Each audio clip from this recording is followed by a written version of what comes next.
সবাই তো আমাদের ঠসা নয়, আমরা কি বলেছি জানো? আমি মিথ্যে বলছি তাই বললো না, করি না হইলে নাচবো না তাই বললো না। সবাই শুনেছে নাচ দিবি না, তাই আমরা বলছি নৃত্য করবো না, নৃত্য করবে না তাই বলেছে। সবাই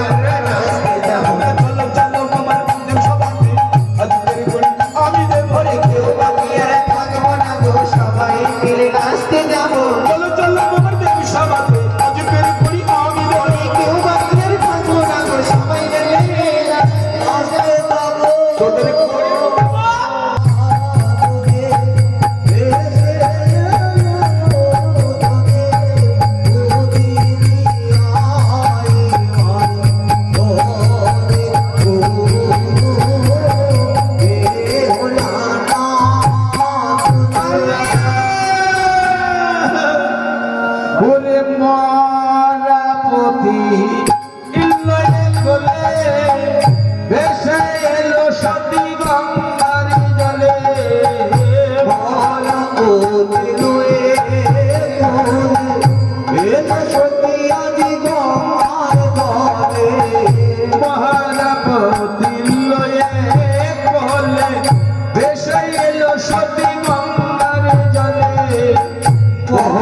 আমার মন্দির ফাঁকা হয়ে গেল কেন? নারু পালি যা রে, তোরা পালি যা।